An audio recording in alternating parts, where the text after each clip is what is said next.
کہ جب روزوں کا حکم دیا گیا تو چونکہ مثال آپ نے رکھی تھی یہود کی کہ یہود جو ہے عاشورہ کا روزہ رکھتے ہیں تو ہم بھی کیوں نہ رکھیں، مسلمانوں تم بھی رکھو، اس سے گمان یہ کیا گیا کہ جو احکام یہود کی شریعت میں ہے روزے کے شاید وہی ہماری شریعت میں بھی ہے، اور ان کی شریعت میں یہ تھا کہ رات کو سو گئے تو روزہ شروع ہو گیا، اور وہ روزہ اب نہ کوئی سحری ہے نہ رات میں کے دوران کوئی میاں اور بیوی جو ہے وہ ہم بستری کر سکتے ہیں، بلکہ یہ کہ وہ روزہ صبح سے لے کر پھر جب رات کے بعد صبح آئے گی، صبح سے پھر دوپہر اور شام اور غروب آفتاب پر جا کر روزہ ختم ہوگا۔ گویا کہ کم و بیش 20 گھنٹے کا روزہ یا 21 گھنٹے کا روزہ، کیونکہ اگر غروب آفتاب کے 3 گھنٹے کے بعد آدمی سو گیا تو وہاں سے جو روزہ شروع ہوا ہے تو غروب آفتاب پر اگلے روز جو ہے وہ ختم ہوگا، تو ہو جائے گا 20-21 گھنٹے کا روزہ۔ یہ روزے کا حکم لوگوں نے سمجھا، اس کی صراحت کوئی نہیں تھی، لیکن لوگ جو ہے کیونکہ صراحت منفی بھی نہیں تھی مثبت بھی نہیں تھی، لہذا وہ رات کے وقت میں جب دن ہوتے تھے روزوں کے، ان کی راتوں میں وہ اپنی جو بھی ایک طبعی ضرورت ہے جو ہم بستری ہے میاں اور بیوی کی، شوہر اور بیوی کی، وہ کر گزرتے تھے۔ جذبات کے اندر جو بھی اس وقت ان کی احتیاج ہوئی، دل میں کھٹک رہتی تھی کہ پتہ نہیں ہم نے یہ صحیح کام کیا نہیں کیا، غلط کیا، اس سے یہ کہ ظاہر بات ہے کہ پھر قرآن مجید اسے قرار دے رہا ہے اپنے آپ سے خیانت کرنا۔ جب انسان اپنے ضمیر کے خلاف کوئی بات کر رہا ہو تو چاہے وہ بات صحیح ہے لیکن وہ اسے گناہ سمجھ کے کر رہا ہے تو اس نے تو گناہ کیا، وہ اپنے آپ سے تو خیانت کر رہا ہے۔ ایک شخص ہے وہ بکری کا گوشت کھا رہا ہے لیکن سمجھتا یہ کہ یہ سور کا گوشت ہے، تو اس نے تو سور ہی کا کھایا نا، اس نے بکری کا تو نہیں کھایا، لیکن اس نے سمجھا یہ کہ یہ سور کا گوشت اور کھا رہا ہے۔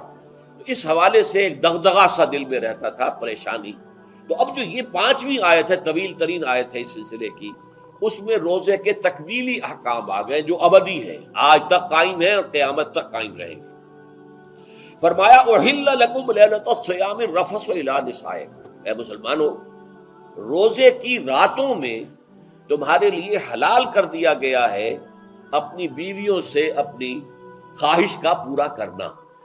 رفث الی نسائکم ہن لباس لکم وانتم لباس لہن، وہ تمہارے لیے بمنزلہ لباس ہے، جیسے لباس کے اور انسان کے بدن کے درمیان کوئی حجاب نہیں ہوتا، ایسے ہی شوہر اور بیوی کے درمیان بھی کوئی حجاب نہیں رہتا۔ ہن لباس لکم وانتم لباس لہن،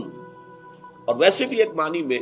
کہ جیسے لباس آپ کو گرمی کی شدت سے بچاتا ہے، ورنہ ہو سکتا ہے کہ تیز دھوپ جو ہے جو عرب میں ہوتی تھی وہ تو آپ کی کھالوں کو جلا دے، تو یہ حفاظت کا ایک ذریعہ بھی ہے۔ اسی طریقے سے شوہر کے لیے بیوی اپنی عفت و عصمت کو برقرار رکھنے کے لیے ایک ذریعہ ہے کہ کہیں حرام میں منہ نہ مارے، بیوی موجود ہے، حلال ذریعے سے اپنی خواہش پوری کرے۔ اور بیوی کے لیے شوہر اسی طریقے سے ایک ڈھال بن جاتا ہے کہ اسے خام خواہ ادھر ادھر دیکھنے کا کوئی خیال بھی کبھی نہ آئے، اس کی جو بھی نفسانی خواہش ہے اس کی شوہر پورا کر رہا ہے۔ تو اس اعتبار سے بھی ہن لباس لکم وانتم لباس لہن۔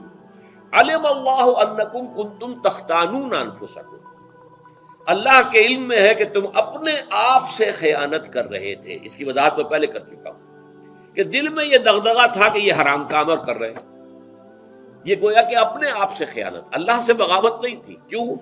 کہ اللہ تعالیٰ کی طرف سے تو حکم تمہیں معلوم تھا ہی نہیں، ابھی آیا اس کی اجازت ہے یا نہیں ہے،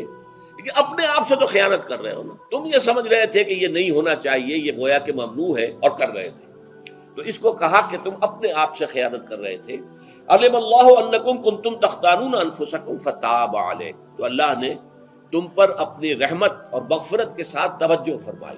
یعنی جو کچھ اب تک ہو چکا ہے اسے اللہ نے معاف کر دیا، اسے صاف کر دیا، کلین سلیٹ۔ اب تمہارا جو اعمال نامہ ہے اس میں اس طرح کا اگر کوئی عمل درج ہو گیا ہے تو وہ اللہ نے صاف کر دیا ہے۔ وعفا عنکم، اور تمہیں معاف بھی کر دیا۔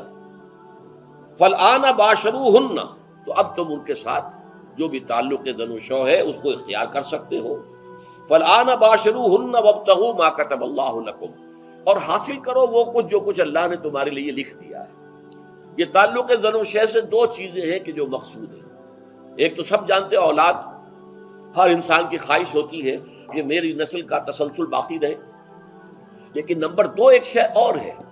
قرآن مجید میں بیان کیا گیا، بولے تسکنوا الیہا، اس میں ایک سکون ہے، اس میں جو بھی ہے، جو بھی عمل ہے مباشرت کا، اس میں ایک اعصابی طور پر سکون کی کیفیت انسان کو حاصل ہوتی ہے۔ تو یہ بھی مطلوب و مقصود ہے. تو ما کتب اللہ لکم، تمہارے لیے اللہ نے اس میں ایک تو اولاد کا معاملہ رکھ دیا ہے اور ایک تمہارے لیے سکون کا، لتسکنوا الیہا،